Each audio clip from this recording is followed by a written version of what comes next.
Bienvenidas, bienvenidos a este tutorial sobre los errores de afiliación. ¿Qué hacer ante un error en afiliación? Bien, les voy a proponer 4 puntos de un protocolo. El primero de ellos es comprobar en el listado de errores, que ahora les mostraré, cuál es la causa y cuál es la solución. El segundo punto será confirmar qué información han transmitido en el fichero de afiliación, el fichero generado básicamente desde el programa de nóminas.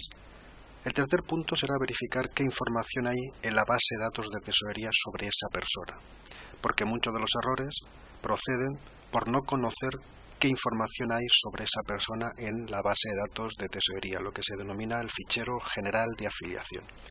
Y por último, habrá que hacer o bien una corrección de errores o bien remitir la incidencia a la administración. Aquí no lo he puesto, pero también en algunos casos habrá que transmitir nuevamente ese fichero, estemos o no estemos en plazo.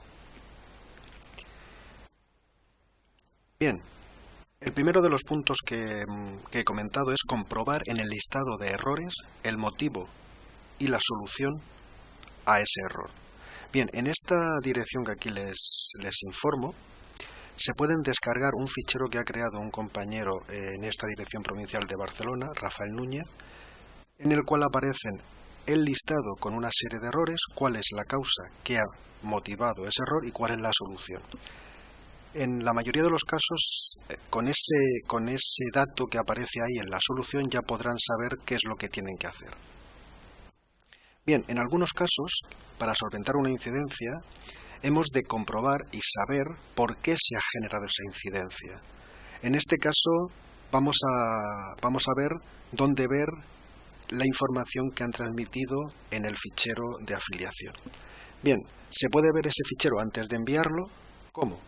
Pues habrá que entrar en Siltra, en el apartado de configuración, y dentro de configuración en la pestaña de localización de ficheros.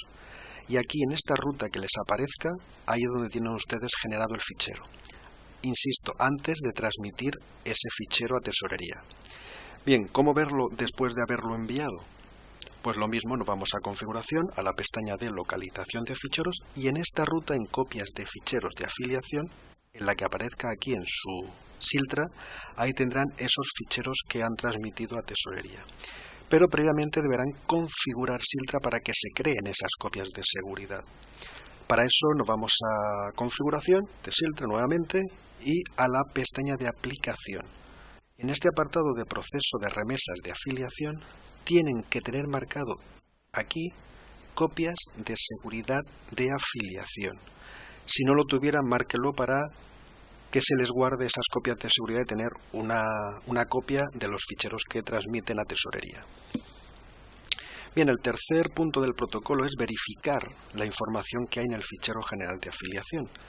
Muchas de las autorizaciones, por no decir la mayoría, solicitan los IDCs, y está bien solicitar un IDC para saber qué información hay en tesorería, pero esa información que aparece en el IDC es una parte de la información que hay en el fichero general de afiliación. ¿Cómo acceder a ese fichero general de afiliación? Muy sencillo, entren en consultas de online y en el apartado de consulta situación actual del afiliado. Bien, podrán ver los datos de todas las personas que tienen ustedes dadas de alta en el fichero general de afiliación de los códigos de cuenta que tienen asignados en su autorización. Bien, les aparecerá esta pantalla, informen los datos del número de afiliación o identifiquen a esa persona física con el DNI, pasaporte o NIE. Si esa persona estuviera dada de alta en más de 2 códigos de cuenta de cotización, aquí aparecerían esos códigos de cuenta y deberían marcar cuál quieren ustedes acceder. Bien, una vez que hayan identificado a esa persona, les aparecerán 3 apartados: los datos personales de esa persona, los datos de la cuenta de cotización en las que está dada de alta esa persona o ha sido dada de baja, y los datos laborales actuales de esa persona. Muy bien. Si marcamos una de estos apartados, en este caso el más TC, es decir, más datos del tipo de contrato, nos dará la información del contrato de trabajo que tiene dada de alta esa persona. Si marcamos dentro de ese apartado el apartado peculiaridades efectivas, nos va a dar la información sobre las peculiaridades de ese contrato. Si le damos al botón continuar, volvemos a la pantalla anterior y podemos marcar otro de los apartados. Vamos a marcar en este caso el más PL, es decir, más datos relativos a un periodo en concreto de liquidación. Si marcamos aquí un mes y un año, nos va a decir los tramos que esa persona en ese periodo de liquidación tiene, y además nos va a informar en cada uno de los tramos de las peculiaridades de cotización de cada uno de esos tramos, es decir, si está de IT, si está de activo, si está de paternidad, de maternidad, exonerado, etcétera, etcétera. Si le damos a continuar, volvemos a la pantalla anterior y si marcamos SAA, situaciones adicionales al alta, nos va a dar, entre otros datos, la información sobre las vacaciones adicionales informadas y, si lo tuviera, el porcentaje de pluriempleo en ese código de cuenta. Si marcamos IT del pago delegado o IT pago directo, nos dará la información sobre los periodos de IT de esa persona de esas características. Y además nos dará la información sobre la carencia o no y sobre si tiene o no tiene recaída en ese periodo de IT.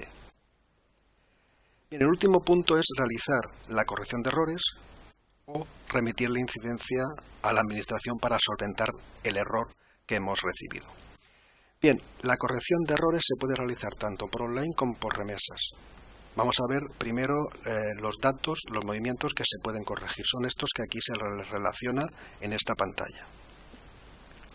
Bien, vamos a ver el primer caso, corregir los errores a través de online. Accedemos a corrección de datos de ficheros de afiliación y nos aparece esta pantalla. Bien, en algunos casos puede ser que hayan enviado un fichero con unos datos de la autorización erróneos, con lo cual se rechaza en su totalidad el fichero. Si ese es el caso, vamos a ver cómo solventar esta incidencia. No tienen que volver a enviar el fichero con los datos correctos, sino han de corregir ese fichero que han transmitido erróneamente. ¿Cómo? Identifiquen la persona que lo envió, el DNI que lo envió. En este caso les aparecerá el código del envío o si tuviesen más envíos rechazados, los que aquí se les relacione. Marcan el que desean corregir y les aparecerá esta pantalla con los datos del número de la autorización errónea, la que está rechazada, y aquí simplemente tienen que poner el dato de la nueva autorización, el dato correcto de la autorización que tiene que ser. Le damos a continuar y automáticamente, al darle a confirmar, se genera ese fichero de solicitud de corrección. Si no ha habido rechazo y lo que ha existido ha sido una serie de errores, les aparecerá en esta pantalla los errores, por ejemplo, una baja, un cambio de contrato, un alta o unas jornadas reales. Marcamos una a una los errores que hemos cometido y nos aparecerá la pantalla con los datos que hemos transmitido. Modificamos, añadimos, eliminamos el dato que sea y al darle a continuar nos aparecerá, una vez que hemos corregido los 4, el botón de generar fichero. Marcamos a generar fichero y automáticamente se genera un fichero que se remite a tesorería y se les va a guardar la fecha de efectos. Muy importante, tienen 10 días naturales desde la fecha del envío para corregir ese error y no confundir cuando la respuesta es correcta pero lo que hemos informado no lo es. Corrección de errores es corregir un error que hemos recibido a una respuesta de un fichero enviado y que la respuesta es errónea. Bien, también podemos hacer la corrección de errores por remesa. En este caso, aquí les explico cómo se tiene que generar ese fichero de corrección de errores desde el programa de nóminas. Una vez generado, le marcamos corrección de errores, informamos los datos del número del envío y de la fecha en la que hicimos la transmisión y se envía ese fichero para la corrección. Lo que no se va a poder corregir es si hemos enviado un fichero con el NAF a ceros y además con el DNI, pasaporte o NIE a ceros también. Solo se podrá modificar uno de los datos que identifican al trabajador. Es decir, si se modifica el NAF, no se podrá modificar el IPF y viceversa. Muy importante. Bien, y por último, Algunas incidencias simplemente se tienen que solventar en la administración.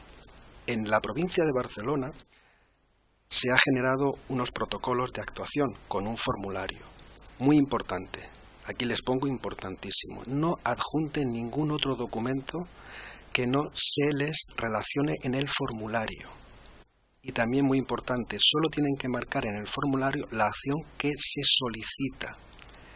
Y no tienen que informar en el correo, no tienen que explicar qué es lo que desean, solamente tienen que marcar en el formulario qué es lo que desean que se les corrija y adjunten solo los documentos que se le indican en ese formulario. Por favor, tampoco cuando les respondamos que se ha generado la acción, den las gracias y solamente, insisto y repito, solamente los documentos que se indican en el formulario. Bien, espero que este tutorial haya sido de su interés y reciban un saludo.